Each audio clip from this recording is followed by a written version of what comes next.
अस्सलाम वालेकुम नाज़रीन। ये दुनिया अजायबात और कई राजों से भरी पड़ी है, ऐसे राज के जिनसे अभी तक बनीनो इंसान भी आशना नहीं है। कभी कभार ऐसे राजों अजायबात की कोई छोटी सी झलकी सामने आ जाती है कि जो अपने वजूद के होने का एहसास इंसान को दिलाती है और इसको एक गहरी सोच में मुब्तला कर देती है कि ऐसी चीज़ भी इस दुनिया में मौजूद है। आज हम इस वीडियो में एक ऐसे ही पुरस्रार राज बिगफुट, एक इंसान और बदमाश नमा जानवर के बारे में जानेंगे जो आज तक एक मामा ही था, जिसके चंद एक शाहिद वीडियो की शक्ल में भी मौजूद हैं, लेकिन कोई भी इसके बारे में नहीं जानता कि दरअसल बिगफुट क्या है और क्या सच में इनका वजूद है। वीडियो शुरू करने से पहले बराए करम सब्सक्राइब कीजिए और घंटी के बटन को दबा दीजिए ताकि हमारी हर आने वाली वीडियो आप तक पहुंच सके। इंटरनेट पर हमें इस इंसान नमा बदमाश की कई तस्वीर और वीडियोस मिलती हैं, जिसे इर्तिका की लड़ी में से खोए हुए इंसानों और बदमाश के करीबी रिश्तेदार भी कहा जाता है।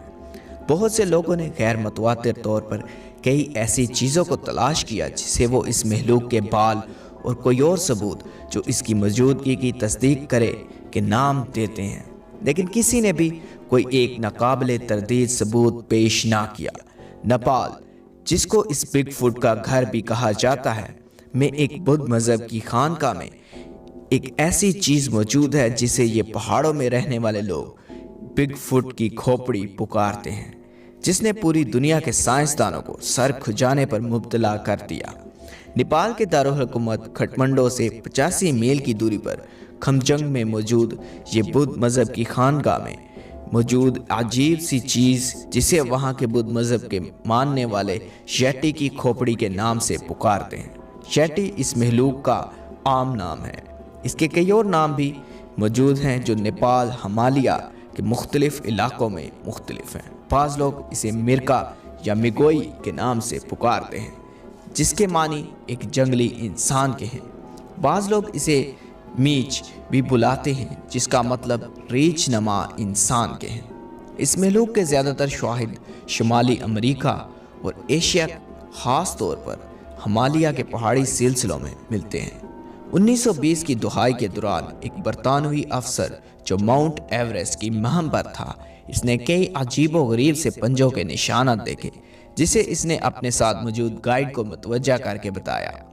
इस गाइड ने इस बरतानवी अफसर को बताया कि ये एक जंगली इंसान के हैं जो इन पहाड़ियों में कहीं रहता है।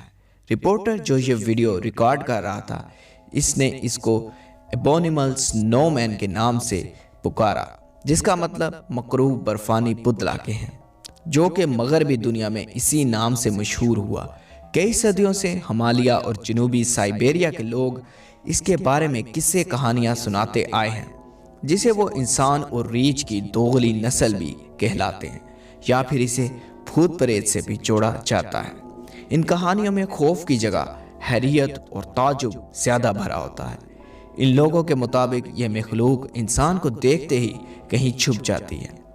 1953 में माउंट एवरेस्ट को कामयाबी से सर करने वाले एडमंड हिलरी और टेंजिंग नॉर्गे ने वहां पर बर्फ पर कुछ नामालूम पाँव के निशान मौजूद होने का इंकशाफ किया, जिसकी वजह से मगरबी दुनिया, नेपाल, हिमालय और दीगर दुनिया में भी इसके किस्से और कहानियों में इजाफा होता चला गया। एडमंड हिलरी, जो कि इन पहाड़ी इलाकों में वहाँ के लोगों सकाफत में बहुत दिलचस्पी रखता था, इसे येटी के बारे में कहानियाँ सुनकर बहुत ही ज़्यादा ताजुब होता था।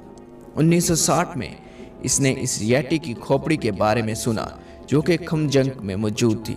वो बहुत ज़्यादा पुरजोश था और एक जर्नलिस्ट के हमरा इलाके में पहुंचा, जहां पर वो खोपड़ी मौजूद थी, ताकि इस महलूक की मौजूदगी का सबूत मिल सके। इस वक्त वो खोपड़ी वहां मौजूद एक बुढ़िया की मलकियत थी, जिसने इसको बहुत संभाल कर रखा था और इसका ये यकीन था कि ये खोपड़ी इसके लिए खुशकिस्मती की अलामत है। हिलरी इस खोपड़ी को वापस अपने घर लेकर जाना चाहता था, ताकि वो इसको माहिर हयातियात को दिखा सके और इसके बारे में जान सके। इस औरत ने खोपड़ी देने से शुरू में इनकार कर दिया, پھر اس کو خانقاہ اور اسکول کو ایک اچھی رقم چندہ دینے کی لالچ دی گئی اور یہ بھی شرط رکھی گئی کہ اس کے ساتھ گاؤں کا ایک شخص بھی جائے گا تاکہ اس میں کوئی رد و بدل نہ کی جا سکے۔ جب آج تک لوگ یٹی کے وجود کا سراغ لگانے پر تلے ہوئے ہیں، ہم آپ کو اس کہانی کا انجام بھی بتاتے ہیں۔ ہلری نے یہ کھوپڑی ماہر حیاتیات کو دکھائی اور انہوں نے جانچ پڑتال کے بعد بتایا کہ یہ کھوپڑی دراصل کھوپڑی ہی نہیں ہے، بلکہ کسی ہرن یا بکری کی کھال کو کھوپڑی کی شکل دی گئی ہے۔ ماہر حیاتیات کے نتیجے کے باوجود اس کھوپڑی کی تصاویر جو ان دنوں کالے اور سفید رنگ میں تھیں بہت زیادہ مقبول ہوئیں اور پوری دنیا میں یٹی کے وجود کا معمہ پھیل گیا، اور آج تک کئی لوگ اس کے وجود پر یقین رکھتے ہیں اور اس کی تلاش میں سرتوڑ کوششیں کر رہے ہیں۔ اگر آپ کو ویڈیو پسند آئی تو لائک کیجئے، کمنٹ کیجئے اور اپنی فرینڈز اور فیملی کے ساتھ شیئر کیجئے۔ آپ مجھے فیس بک، یوٹیوب، انسٹاگرام اور ٹویٹر پر فالو کر سکتے ہیں۔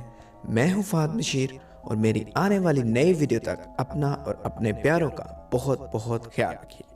اللہ نگہبان۔